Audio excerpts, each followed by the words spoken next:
call the meeting to order. We can let me know when you're ready, Jennifer. Councilor Winograd, she's ready. Great, thank you very much. The meeting will come to order.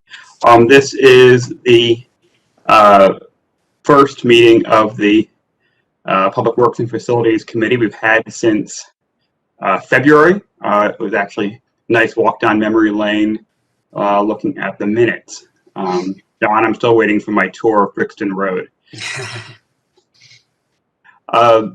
We have Councillor Fay here. I've not yet heard from Councillor Blanks. Hopefully she'll get on later. And I know the mayor is on the way digitally. Just in terms of our new rules, we will have as open a discussion as we usually have in committee. We are being televised under FOI rules that this is accessible to the public. So if anybody's watching this at 8 a.m., Public Works and Facilities, good for you. That's very impressive. Send me a note and compliment you next time as to your dedication to West Hartford. So the first item on our agenda is a staff recommendation on sustainable committee for a sustainability task force. Matt, if you'd like to talk about this. I would. Good morning, everyone. Matt Hart, Town Manager. So I'll start off, and then I will ask Catherine DeVinny to add to my comments. And I want to thank Catherine for preparing an excellent cover memo. So why are we proposing this? For a couple of key reasons. As committee members will recall, we have been participating. We were one of the first towns to be certified by Sustainable CT. What's Sustainable CT? That's an institute located at Eastern Connecticut State University. It's a voluntary municipal certification program. Some of us were involved in getting it going some years ago, but really it works to promote best practices as they relate to sustainability. It's a great resource for municipal governments across the state. When we applied in 2018, we were awarded bronze certification, and now there's a higher level of certification available, a silver level. We'd like to apply for that. There are a number of interested community members who would love to participate in this effort, and we think it would be a way to combine resources. Town staff, some of our existing advisory board and commission members, as well as members from the community at large. A secondary reason for establishing the task force, as we've identified here, is we'd like to be able to assess and make recommendations to the town on our future priorities as they relate to sustainability. And how can we work to knit it all together, if you will, in one consolidated plan, looking at the excellent work Catherine DeVinny's been doing for many years, looking at the good work Catherine Bruns is doing. She's a more recent addition. Bob Palmer, John Phillips, across the organization. How do we bring it all together? We also have some number of related boards and commissions already. Some of them are searching for a mission. This may be a way to consolidate a couple of them and assist with that. So the membership of the task force, we're suggesting up to 20 West Hartford residents. We would like to include representatives from various existing boards and commissions as outlined here, such as the Clean Energy Commission, such as Town Planning and Zoning and Pedestrian Bicycle Commission. We'd love to involve the youth of our community. You know, they are often leaders in this movement, and really looking for a cross-section of our community with good diversity.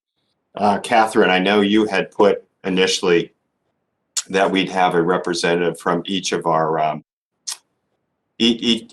polling districts in town. I did take that out because I thought it could be a little bit restrictive, but we could work to really attract a broad and diverse group here. A task force here in West Hartford under our rules typically would exist for no more than 5 years. And as a task force, the members would be appointed by me, would not be subject to our majority limitation, minority representation rules, as if you were to establish an official board or commission appointed by the town council.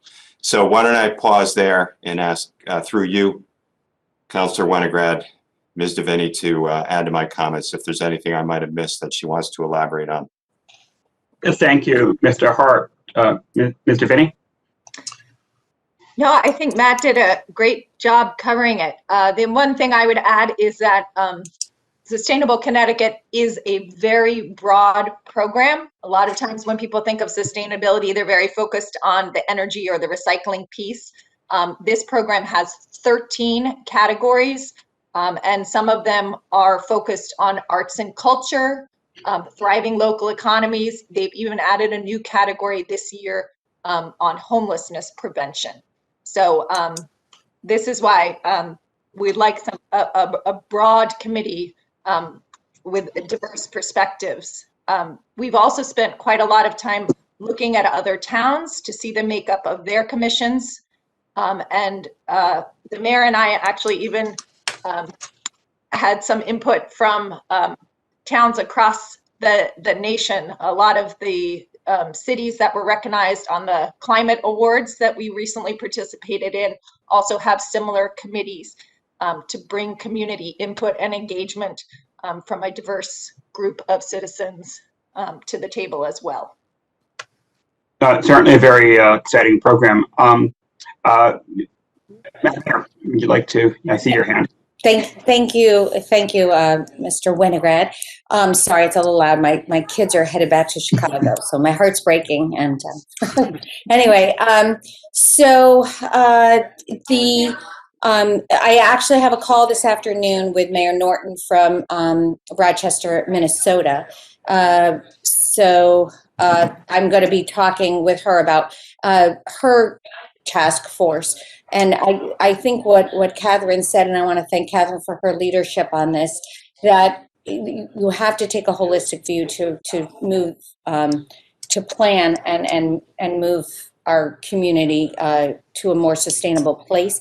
But also resiliency is an important component on that too. And many of the sustainability task force also have a resiliency component as well. And that's kind of, plant and facilities and public works both on how we handle and build to be a more resilient community. So so thank you. I think this will be a great addition to the community, and we will engage people that are really motivated in this mission. And I'm excited. Thank you so much for everyone involved in getting this off the ground.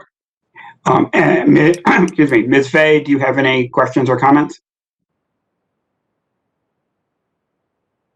I think this is great. It's a great initiative, and I appreciate the research that's going into it and the efforts here. I support this 100%, and we need to step up our efforts to be more sustainable.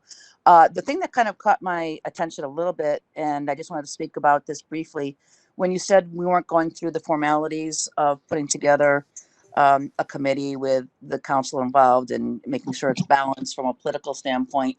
I don't care about that. I just want to make sure that we get people that are very committed, that understand the goals, that really want to see this driven for success. And to the extent that we can have people from both sides of the aisle, I do think that would get better buy-in.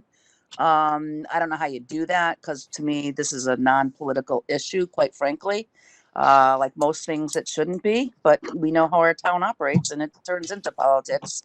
So I would just ask to keep that in mind, that we do have representation from both sides. I don't think the council needs to get involved with the formalities, but I'd like to see that balance. So thank you, Mr. Winograd. Thank you, Councilor Fay.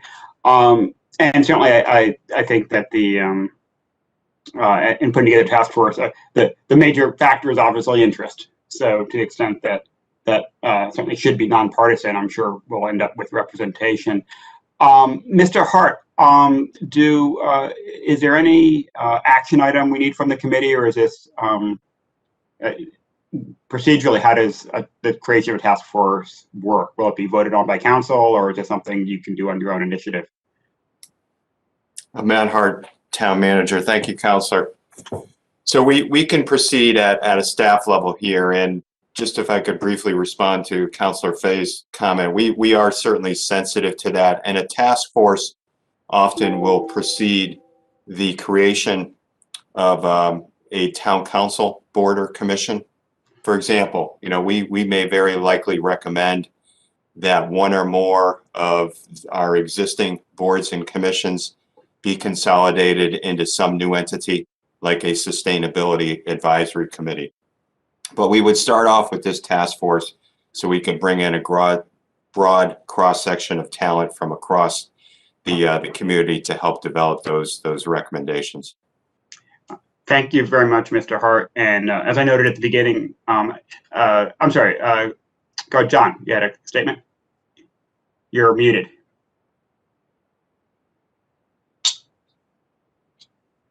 Sorry, Ben, you can finish if you want. Okay, thank you. No, I just wanted to say that if anybody, and I noted at the beginning, I'd be impressed by anybody watching us this morning. If anybody is watching and wants to be on the task force, you should certainly express your interest by email to Mr. Hart or to our town clerk, Essie LeBreau. You can find their information on the website. Certainly, you get points for watching, so I'm sure Mr. Hart will take that under consideration. Mr. Phillips. All right, Ben, you sort of answered the question a little bit. Thank you for the time. I am actually, and this is probably a question for Matt or and Catherine. I am working with Kim Hughes in the grassroots group. We're trying to schedule a meeting next week.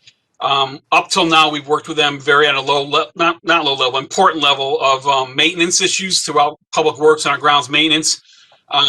They're organizing. And I think she's got a strong group behind her.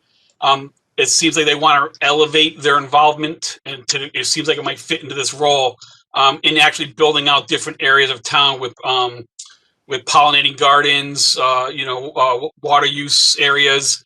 Again, this group has been very helpful the last couple of years in our understanding of herbicides and pesticides and their concerns.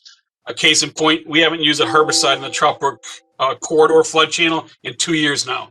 And so I think her group gets a lot of credit to helping us focus on those areas and make those adjustments where we can. But like I said, I think the group wants to go one step higher in their involvement and actually participation in sustainable build outs of our parks, roadside areas, things like that. So I'm thinking that I'll still go to work with them, but they should probably put an application to be a part of this task force. Does that sound right? I mean, this is about the alignment we're talking about, right? Okay, thank you. Fantastic. So again, all very exciting, and look forward to hearing a lot more. So if we can, our next item on the agenda is update on the Coalition for Sustainable Materials Management. I will note, if anybody is watching or anybody on this call looking at board docs, it looks like the link to this report is actually under the Sustainable Task Force, under item A rather than B. But in any case, maybe we can share that on screen. But who's presenting on this? Is that John? That would be John and Catherine. Okay, great. And our representatives. Okay, thank you very much. I'll start. The coalition of it's called the Connecticut Coalition of Sustainable Materials Management. It's been led by Commissioner Dykes, who has done a fantastic job pulling this together. Her leadership and efforts behind this movement of better sustainable material management has been excellent. She was able to achieve a high level of municipal participation. Over 70 municipalities participated in the workshops that started in early part of September and kind of didn't end, but certainly came to maybe a first quarter conclusion in January with some what next action items that will move forward. The main pillars of this group, of this committee, is extended producer responsibilities, which is focusing on the materials that we generate that do become waste, and pushing some of that responsibility back to the producers of it. Some key materials that are actually going to probably move through legislation this cycle. At least there are bills that are written and have sponsorship are on gas cylinders, similar to what you go camping with, the smaller size ones. Things like fire extinguishers, tires, and batteries. I do know that there are bills that are and with sponsorship moving through the floor now on those areas. But those are examples. Other examples that have already passed are mattresses, paints, and other items like that that have that product stewardship embedded in it when we make the purchase. And then there is a sustainable recycling program or a diversion program on the back end when those materials have, we've ended the use of those. So that's been a very a good program where West Hartford's been very involved with that pillar.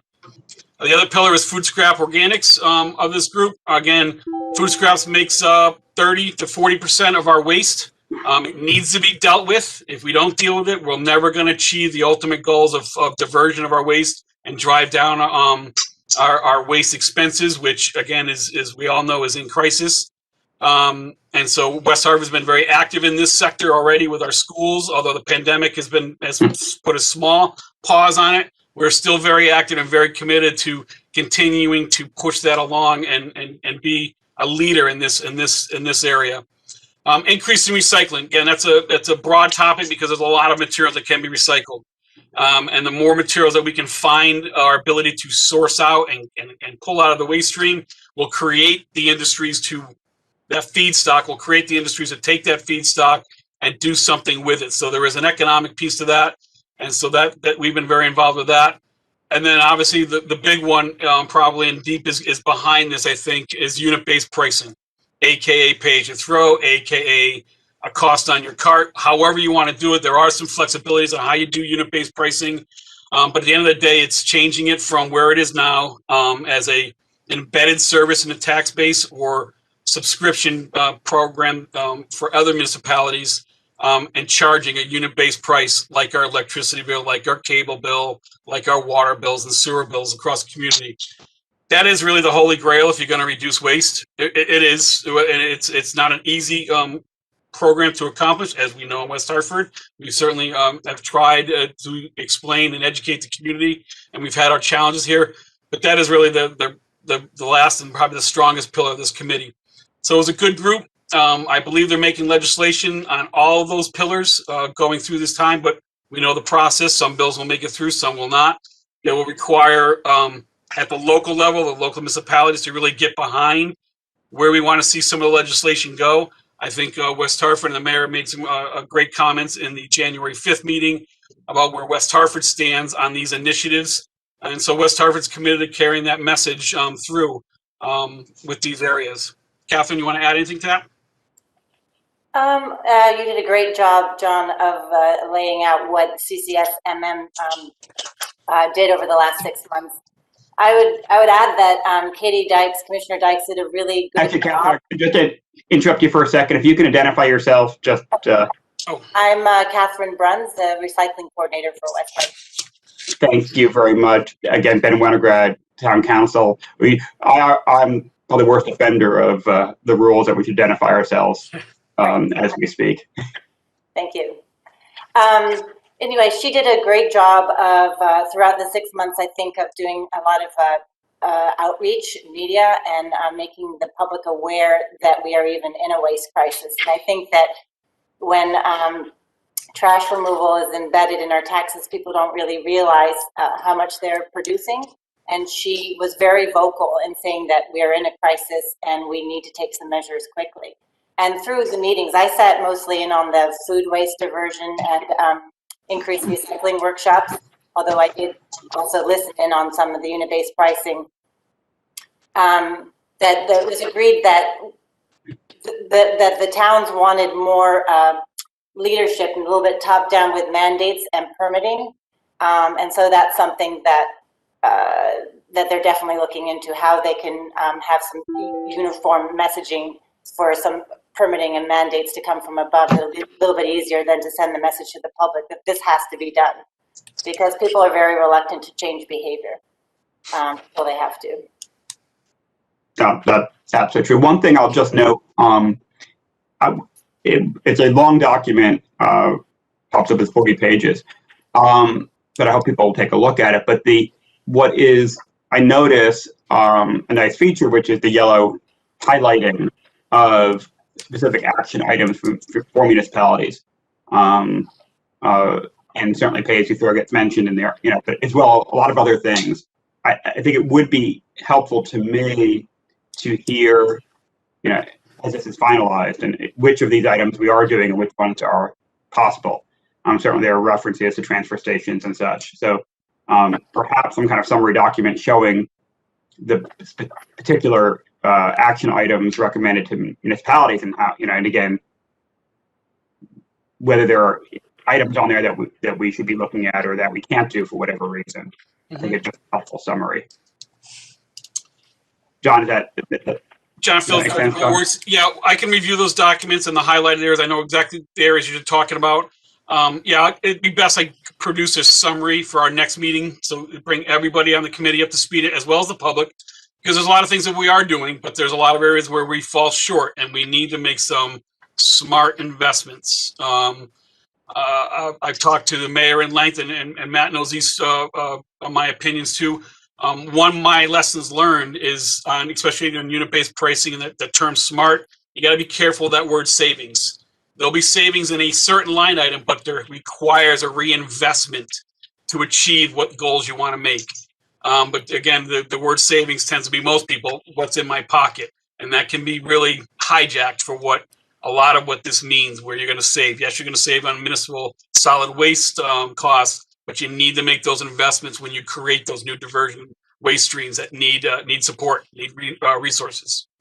But I can certainly produce something and do a line by line of responsibilities and where we are to meet those responsibilities. Thank you very much. It reminds me of what we do with the POCD of, again, those keep us accountable by giving us the specific things that we can do legally. Mr. Hart. Thank you, Matt Hart, Town Manager. I also would like to credit and thank Commissioner Dykes for how she and her team approached this. I think they were very intentional to bring in any number of folks who were initially skeptics, small town first selectmen and others. And, the participants readily admitted it. By the end of the process, their eyes had been opened to the fact that we do have a genuine crisis here. And in a very nonpartisan way, she approached that. But I think she was careful to make sure that to bring in folks from both of our major parties. And we know how difficult some of these things are to initiate. We'll all recall our discussion around unit-based pricing a couple of years ago, and several other municipalities expressed similar challenges to rolling out something like that. And the thinking is, if a number of towns or if a region were to approach a critical issue in a concerted, collaborative, and comprehensive way, we might be more successful. So I think we're going to see some legislation this session that will help promote that approach.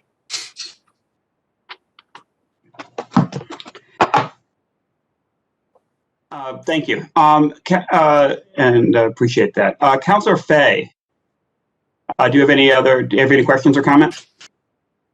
No, I've been tracking this as it goes to, and certainly participated in the discussions that we have around how we manage our refuse. So agree that we need to do something, and what that something is, I think the devil's in the details, and the public will certainly provide input along the way as they have. So thank you for the update, everybody. I really appreciate it.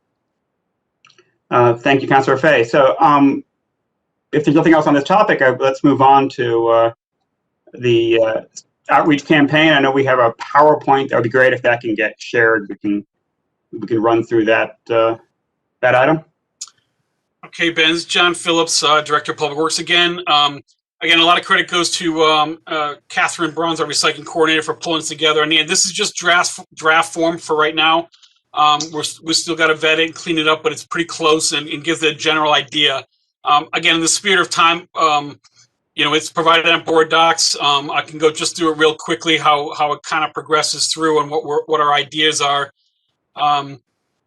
Again, it just touches on the plan, what we look like, what we think we're going to do on page 1. We're going to continue always review our ordinances to make sure we're following up with our ordinances and staying consistent with those town ordinances. Keeping staff well informed, with the frontline staff and our hauler and participation of this. But the ultimate goal is obviously for better customer education. Social media certainly works. News articles, periodical news articles certainly work, and that's out there not only locally but statewide. Another article in today about plastic bags and the challenges East Hartford has had, but the Hartford Current does a good job bringing it out to a statewide issue. So our plan identifies all those areas. We do have grant money in place. You'll see a resolution at the next council meeting. Covanta gave us a grant for education outreach in this topic. It's a $15,000 grant we'll use to buy the materials we need and the mailing funding that we'll need to get stuff out. Again, in this PowerPoint, it touches on our ordinances. What Director of Public Works has the authority to do and should have the authority to do. And this does line up with the CCSMM initiatives that we talked about. There were workshops on better enforcement, stronger enforcement, and taking advantage of enforcement regulations that are currently on state statute books as well as local ordinance books. But there's a real emphasis on getting that enforcement leg out there. However, we'll struggle because we don't have an enforcement team. We don't have those resources, so we're going to start slow and use the resources we have between our hauler, which is Paynes, who's the first one to really identify an issue if they see it. And then obviously whatever we have in-house to do initiatives, or we look for summer programming with interns or things like that. So again, the few pages there just go over all our ordinances just to give yourselves an update on what the ordinances are. It's not really the ordinances we turn to all the time and memorize when you talk about stuff related to the trash. Most of them are lined up with state general statutes, so we're required to have these on our books.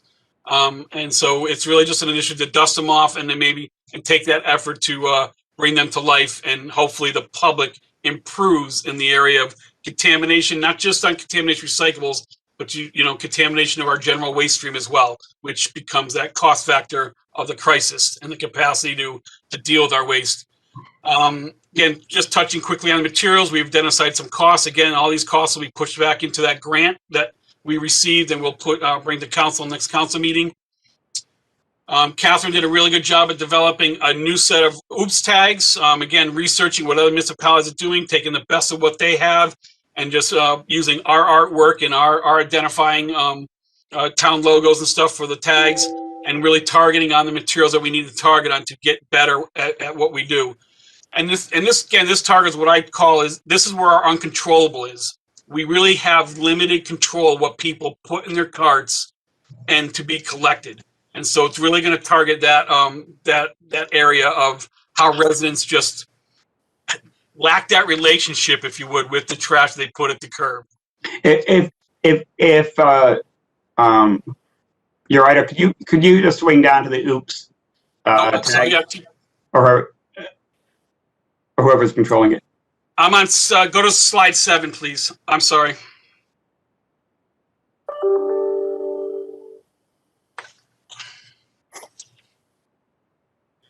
So those again, I'm sorry. I'm two screens here. Those are the oops tags. Again, Catherine Bruns did a great job redeveloping for West Hartford. This is what we plan to use. Going to page 8 is a sample of a mailer that we want to send out to all town residents that receive curbside collection services. Again, a lot of credit goes to Catherine for the research and getting the right visual and tying it with the right classification material that would be considered recyclable and or a contaminant, which we're looking to get out of the waste stream or the recycling streams.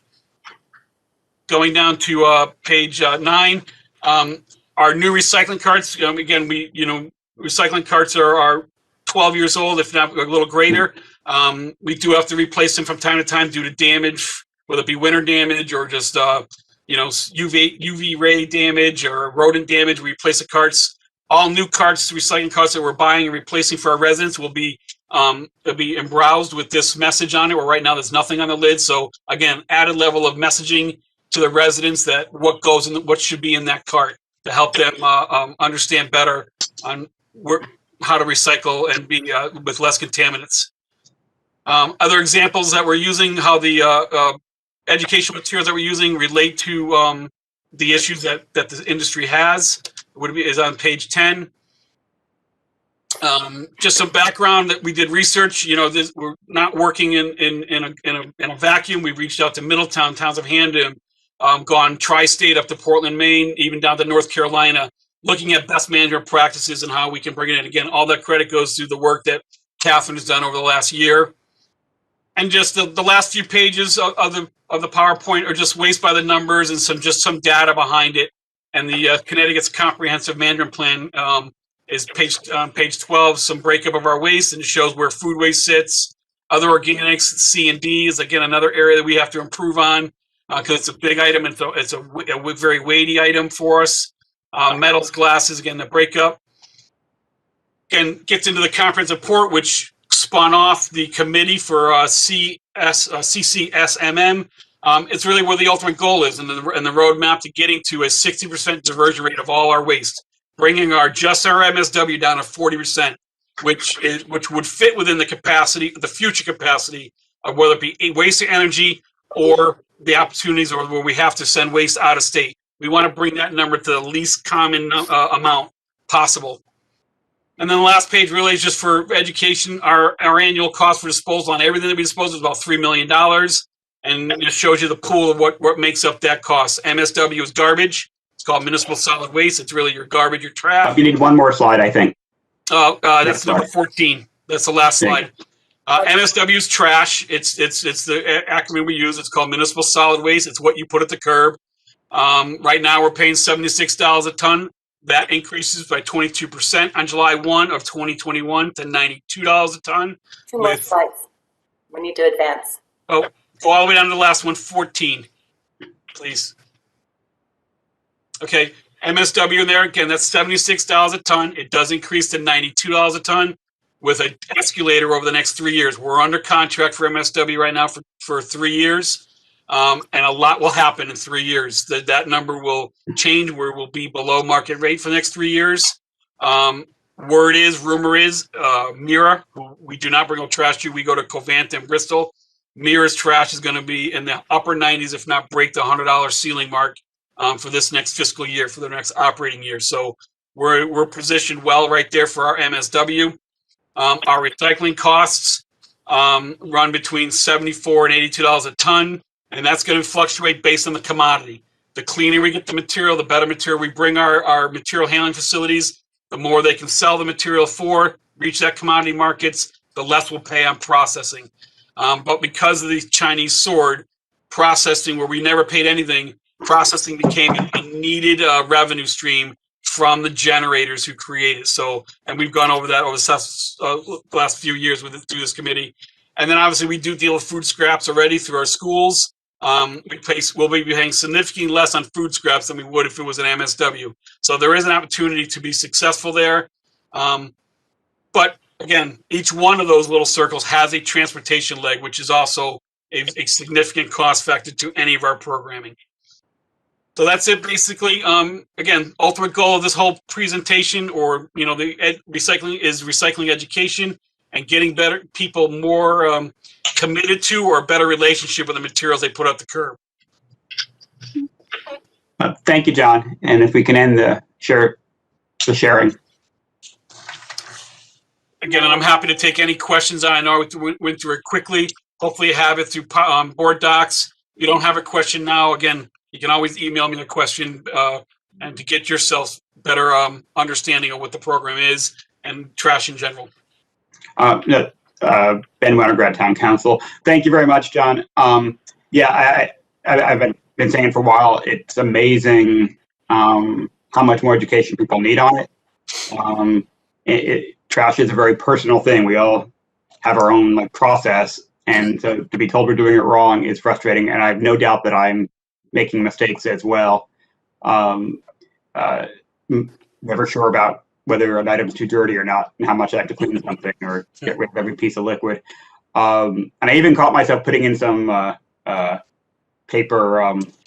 shredded paper before I realized what I was doing. And that's the one that always shocks me. You can't recycle shredded paper. But no, I can't take my dog for a walk on trash day without noting plastic bags and recycling. It seems to be the most common. I'll give you some mistake. oops tags. You can stick some oops tags on there. Give me oops tags. Like, I love them. Like, I can't be the guy who knocks on people's doors and says, "Hey, you did it wrong." But a nice little friendly tag might be should be out there. But it is. And especially, listen, people trying to do the right thing, and that's I mean, obviously, people who are putting in ridiculous, things in. That's a real problem if you're using it as a dumping ground. That's one sort of level of concern. But it's the people who are trying to do it right and are just not succeeding that I think would appreciate a friendly correction. But again, it's hard to do it in sort of the right way without coming down too heavy on people. Mayor, I see your hand. Thank you. I do want to thank, there's been a lot of work done, especially, I've sent many frustrated resident emails to John and Catherine on, people being home more and probably a lot more deliveries of Amazon and boxes. And there's been a frustration, I think, that there's just not enough room in recycle bins and all that. And Catherine's been really helpful, at John and Catherine both, but Catherine really touching those residents and trying to help walk them through that, whether breaking down boxes and how else you can streamline your recycle bin. And there's always the option of getting another recycle bin if that's not how that doesn't work for you. So, but one of the two things that drive our costs, we did do the yard waste, and I think that's helped. And I wanted to get some information, if John has that, on what the yard waste collection has done to the solid waste stream, because that was one of our biggest violators, I'd say, right? But food waste and glass are heavy, and that diversion, and there is a different market. Both of them have a market. Rather than paying to get rid of that material, that material can be used, and maybe even there might be a better way of doing that. So the food waste to me was always sort of the issue with our unit-based pricing, because if we provide that food waste avenue for people, I think from the waste component that unit-based pricing makes more sense to our residents. And then from the recycle side, the glass use, and I think it was this week I saw an article about a Connecticut manufacturer that was going to be purchasing glass and making cement out of that glass purchase. And I was wondering if there's any opportunity there for us. Actually, Catherine, why don't you answer that, because you just learned something this week on the glass stuff. John Phillips to Catherine Bruns. Yeah, Catherine Bruns, recycling coordinator. Yes, Jennifer Heaton-Jones, who's out the Housatonic Valley Authority, they have 12 municipalities out there, and they do offer glass separation because glass, like the mayor said, is heavy and has decreased value when it's put into a single stream. When glass is put into our blue bins and goes to municipal recycling facilities, it's broken down so much that it often can't be recovered and then therefore sent to a mill to be recycled. So more and more municipalities are separating out glass. I know that like Virginia has a very successful program, and glass in its purest form can be made into cement bricks. I think what you're talking about, Mayor, is urban mining and Posigen to make it into road construction material products. But right now, our West Hartford glass still goes to automated, and they still can recover our glass. Some of it does go to cover landfills, but much of it is still recovered and sent to recycling facilities. Does that answer your question? Yes, thank you. And then the yard waste, I wanted to know, thank you, Catherine. And then the yard waste, if there was any help on that. And one of the things we talked about as a tool for municipalities, again, this is Mayor Cantor, sorry, is that maybe block grants would be the best way for municipalities to help to be charged to do something, but giving municipalities the flexibility to do what works for them. And one of those things for us, I think, would be to have some kind of food waste collection or transfer station upgrade where food waste can go, but and getting that out of the system. But anyway, back to yard waste, John. Yep. I will look at that data. It has been only one season.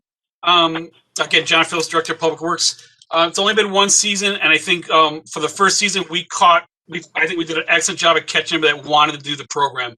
We sold a lot of bins. I think we're well over 3,000 or 4,000 bins sold. Again, credit to the residents to making that investment into a cause that they believe in. So they made the investment. We're still seeing a lot of yard waste in our green bins, and so that's where this Whoops program will come into play. That to remind them that there is a separate program. We literally see yard waste in the green bin on the collection day of the yard waste. And so it's really getting to those folks to say, listen, we've already made the investment to create a separate collection stream for this. We need to shift them over. But we certainly have data. We know what we collected in yardage and tonnage. We can get that out, but I don't think we'll see the real benefits until we get year over year and we really start targeting the people who don't have that relationship with their waste in general. But we'll pull something together and get that pushed out. Thank you.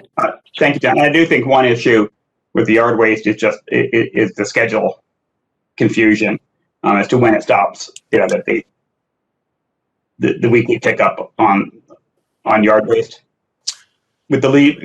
Switching over the leaf campaign, and right now, I mean, so people, in the way they still have some yard waste and then aren't sure what to do with it. So obviously, it shouldn't go in the green, the blue bins, but I think there is some confusion on that.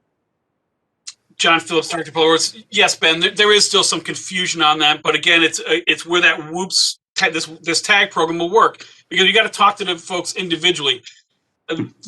We collect yard waste, from sticks and other bulkier type yard waste from April through the end of October on a biweekly basis on your recycling day. When you get into the later fall and area, the program has to shift, because now we're focusing on the mandated, and leaves are our mandated recyclable item. It's one of the very few that are actually mandated by DEP in a real strict level.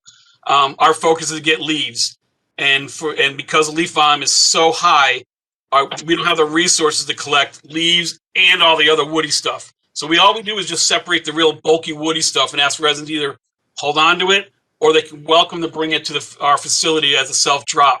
So the opportunities are still there to manage it and get rid of it. But during really it's 7 or 8 weeks where our focus and our resources are dedicated to really just picking up the leaf waste, or you can put your leaves in the cart. The carts are still in play. We just ask that you pull out the bulky wood waste. But I think the approach is through that education of reminding people on an individual basis, because it's too hard to explain that in literature. Exactly. No, absolutely. And I think you're doing a great job with that. I just, and the leaf collection worked really well. Felt good putting leaves into the brown bin. A lot easier. This is Catherine Bruns, recycling coordinator. Can I clarify what the confusion is? Is it when the start and end dates of each material is, or when it's picked up? I think it's when you convert to leaves, and then the fact that we don't pick up at all in this season. So the leaf season is over, and I'm not sure people know that. I've seen a few occasionally I'll see a brown bin out. Then people realize it wasn't getting picked up, but I saw some brown bins out even after the leaf season was over, probably with sticks. But again, I think that's the type of thing people figure out when the neighbors don't put anything out. So it's probably a 1 week thing. But again, we're used to being able to do things every week or every other week, and that we get used to it. And whenever there's a change, no one's checking the weekly schedule. and certainly when it starts up again, I think advertising, hey, here's the day we're starting in the spring. So if we have early warming and people start the work, letting people know how long they have to hold it for until they can start putting it out, I think will be helpful. So this is Catherine Bruns, recycling coordinator. So we put that information out on the town website, and then it also goes out with an email blast through Renee through the town. So any suggestions, I'm always welcome to suggestions on avenues for further resident education. So please Absolutely. let me know, and I can get the word out in other avenues, because that's good to know. Thank you. Councilor Fay, do you have any comments on this topic? No, I think education and awareness is the way to go. I think a potential barrier maybe to the yard waste, the brown containers, you need to pay for those, right? Those are an additional charge.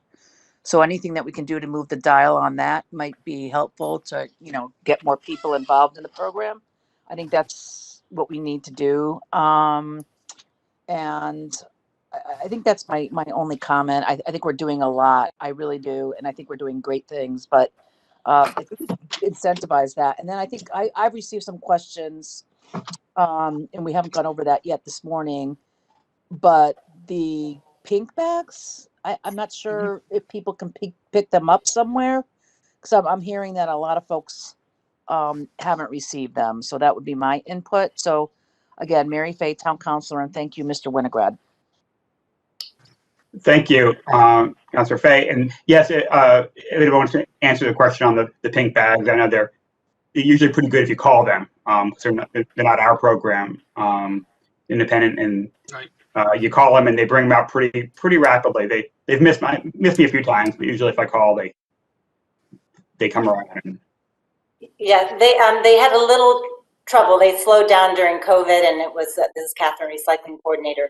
But they're gotten back up and running again, and they've been very reliable, picking up on your recycling day. And if you call them or go on their website, they will deliver the pink bag.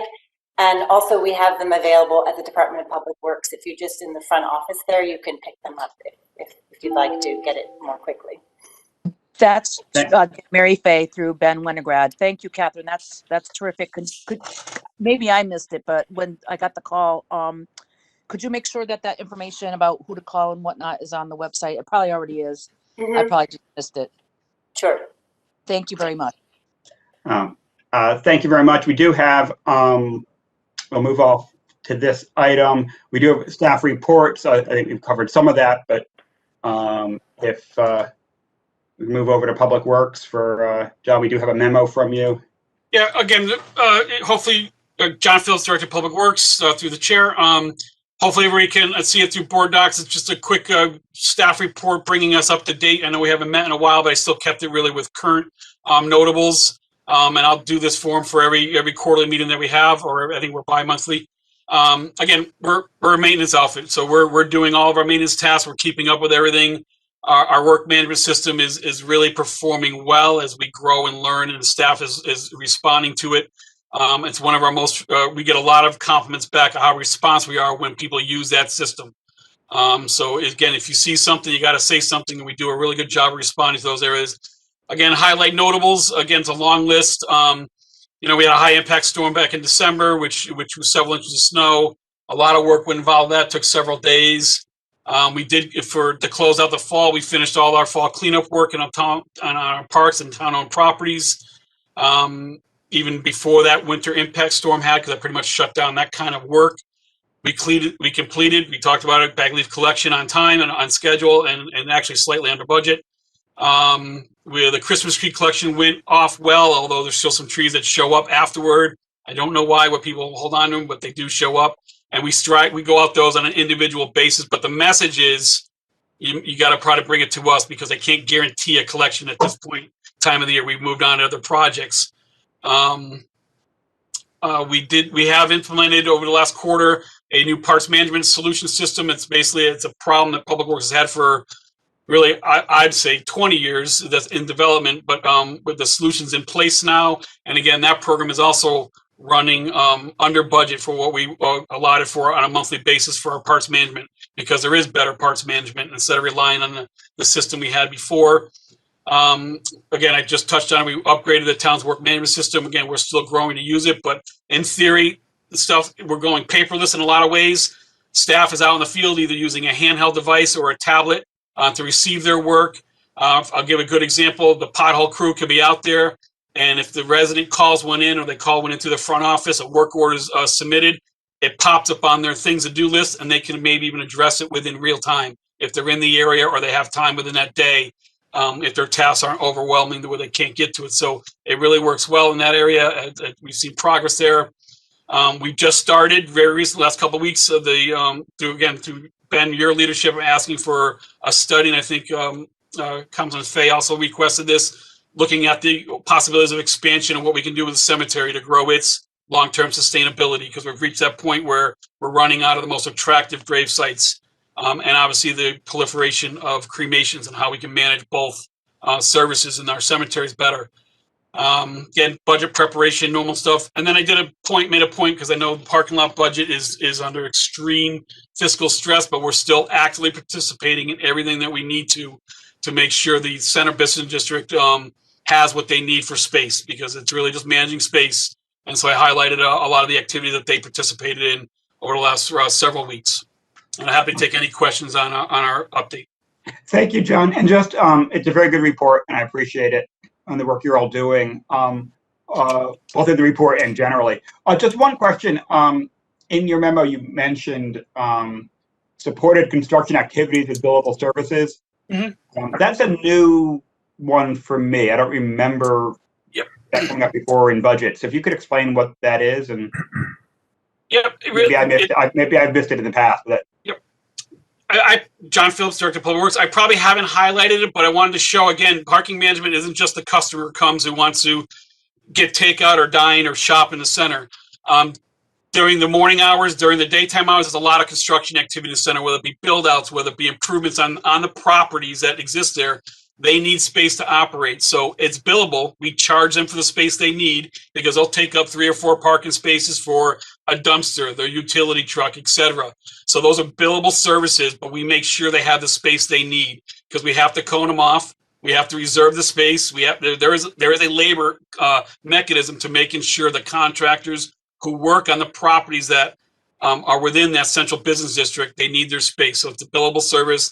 And they basically pay $15 per space. That's the value of the asset. It's $15 per space on the number of spaces they require for their project.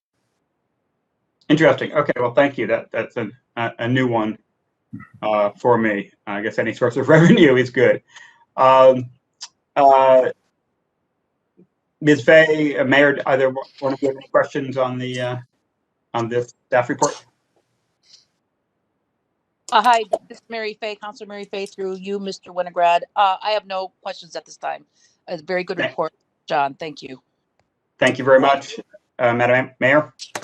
Thank you, Mayor Cantor. Again, really good report, good information. Thank you. All right, and now Bob, sorry, making you wait. Oh, no problem. Good morning. You still there? There you are. Okay. Thank you. Thank you, Mr. Winograd. Bob Palmer, Director of Plant Facility Services. So really, since we met last, we haven't really encountered any problems with our buildings. Everything's running well. We are looking at some extreme cold weather beginning tonight through the weekend, so we're looking at our operations and adjusting accordingly to make sure that our buildings are well protected and stay in operation. So since we last met back in February, obviously a lot of our focus has been on the COVID response. So we revised our cleaning protocols, work schedules, trained our staff, equipped them properly to work in this environment. So they've adjusted well and are doing well. So we've been very happy with that. We've spent a lot of time evaluating and improving our HVAC systems, looking at their operation and trying to increase fresh air where we could, increasing filter rates where we could, increasing the filtration rates where we could. And we've done a lot of training and guidance for our staff during that time in order for them to adjust. So we also spent a lot of time adjusting workspaces, installing plexiglass, socially distancing employees and staff, and reconfiguring workstations so that to be safe during COVID. So we've spent a lot of time on that. Since we last met, I'm not going to run through the list of projects that we've completed or anything like that, but we did scale back our number of projects during this past year. We will reboot those this coming summer. It was at the request of the town manager. We did scale back our projects quite a bit, but some notables. Cornerstone locker room flooring replacement, that is coming to an end right now. We're substantially complete. We're putting the finishing touches on that. It's been a little bit of a disruptor to the operation over there, but with COVID, they've been at very limited capacities. So it hasn't been as big as an impact as we thought it might be. So we're also working on elevator control modernization at the police station right now. And that's about halfway done at this point. So again, I'm not going to run through the individual projects that we're planning on at the board or for the town at this point, unless I see anything notable at this point. So right now, I'd like to turn, through you, Mr. Rendergrad, I'd like to turn it over to Catherine Deviney. She'll give us a utilities update, which in light of what's been going on with COVID is very interesting, and kind of give us an update where we are with that, and also talk a little bit about our renewable energy initiatives. Thank you, Mr. Palmer. Before we do that, we had been talking last year about a town-wide assessment of property. Where are we with that? Obviously, things got delayed. Is there a schedule for doing that town-wide assessment? Yeah, so I have completed probably 80% of the town buildings on that. So I'll work on completing that before our next meeting for you. Fantastic. Thank you very much, Ms. Deviney. Hi, this is Catherine Deviney, Energy Specialist for the town. If it's okay with you, I'm going to share my screen, just because I think it'll be easier. Can you all see this clearly? Yes, that looks fine. Okay, let me move this out of the way. So I just wanted to share, I have a couple of utility summaries, one for the Board of Education. This is our 16 schools, and another one for our town buildings. I just wanted to give you a sense of our utility use in electricity, natural gas, and water, as well as our cost. And we have the numbers up top, and then we have some charts down below. What you can see, and I won't go through it I can go through it in as much detail as you like, but what you can see is some of our trends. Again, this is the Board of Education, so our 16 schools. You can see that over time, our use has been decreasing. That's a lot of the conservation work, energy efficiency work that we've been doing. You can also see in the orange line down in the electricity charts down below here, the significant drop off in the spring when the schools shut down because of the pandemic. And that what contributed to our very low use here, 8 million kilowatt hours in fiscal 20. So I just wanted, this is a budget summary that I prepared. Some of these numbers down below in the projections and the budget are still in flux, but I was just going to share this. We have some other charts down below. You can see for natural gas was not affected as much. Some of this dip is due to weather and conservation work, but when the pandemic hit, we were really already out of heating season, so not as big an impact there. Water is kind of an interesting chart to take a look at. You can see it's all over the map here. This is during irrigation system. We do a fair amount of irrigating at both high schools. Again, this is the Board of Ed. I'll flip over to the town side in a second. This is an area I think we can take a look at. John mentioned some of the trends moving to organics, which do require a lot of water. This year, we really did have a big drought as well, which contributes to this gray line, this current year being rather high. But water is an area that I think we can take a look at in partnership with Public Works, our grounds crews, and some of the outside folks that John was mentioning. So that is the Board of Ed, just to give you a flavor on the town side. These are the town properties that are in our general utility services fund. So the only facilities that are missing from this summary are Cornerstone which is quite a big user, and some of the small leisure services facilities like Noah Webster House and the Art League, Hannock House, and Sarah Whitman Hooker House. Again, you can see a similar trend in the decrease in use. But this year, you won't see as big drop off. Again, Cornerstone is not in here, which did have a significant drop. But the reason for that is, a lot of our town utility use was really unaffected by COVID. What's in here are police station, fire stations, street lights and traffic lights, and parking lots. So those weren't really impacted by COVID. So you won't see the big drop that you saw on the school side. The good news is on both the Board of Ed and the town side, we are running at or below budget for this year, which is good and kind of interesting to hear. We did think we might see an increase, especially on the Board of Ed side, because there are increased ventilation requirements for COVID, and we have been running our buildings on longer schedules to ventilate before and after occupants arrive. But that increase in use has really been counteracted by the maintenance and the commissioning work that we did, Bob mentioned on the ventilation side, as well as reduced occupancy and limited weekend and after hours use. So just scrolling down to town side to give you the flavor, again, not as big a significant COVID drop. The natural gas side is under this. Again, we do have some closed facilities, the libraries and some of the community centers still.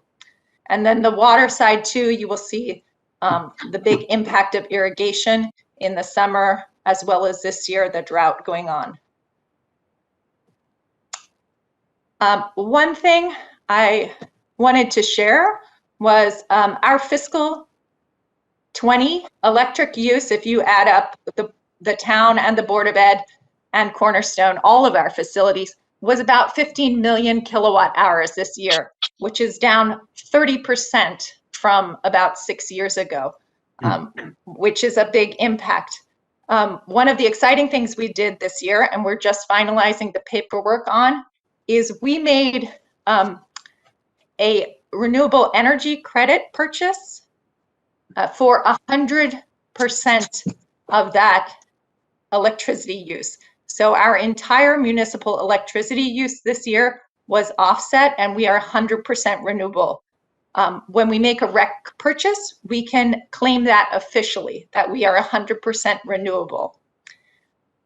That is in addition to some of the unofficial things that we are doing to support local renewable energy generation, such as putting solar on our municipal buildings or participating in virtual net metering. When we do those projects, and another exciting thing is we just flipped the switch on the King Philip Middle School solar array.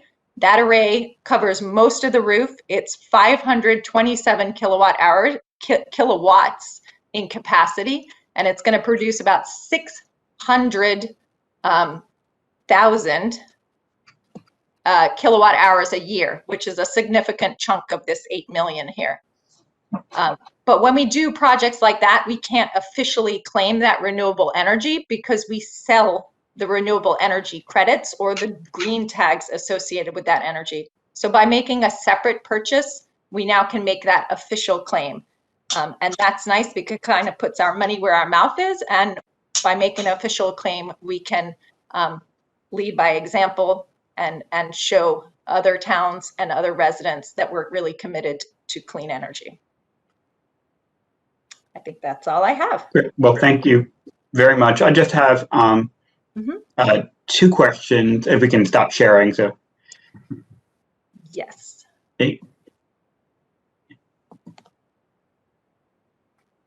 Saying stop sharing sounds like the wrong phrase. What the proper Zoom lingo is.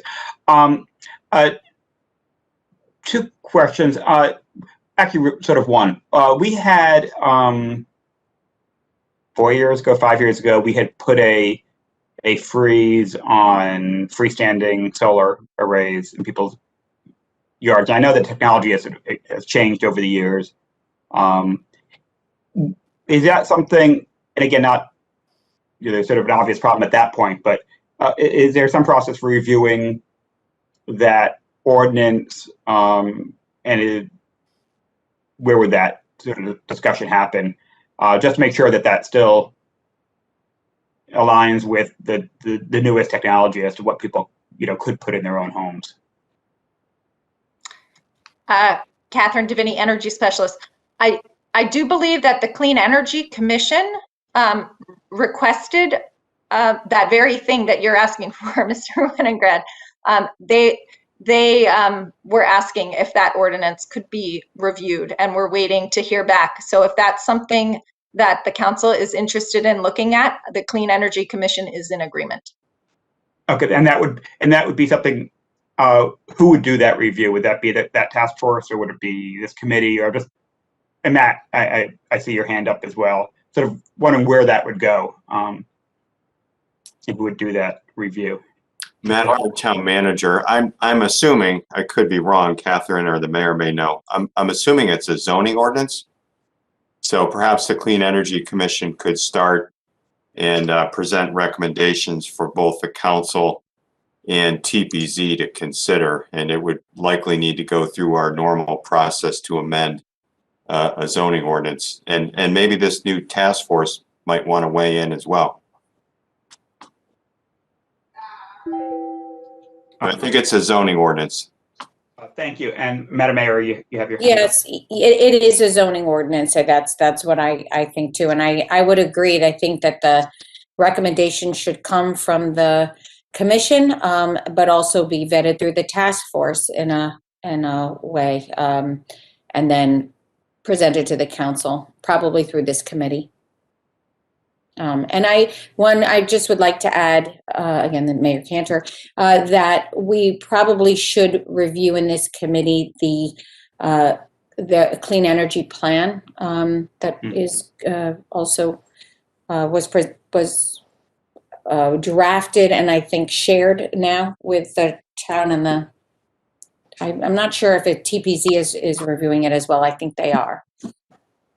But that's something that the Sustainability Task Force should also be reviewing.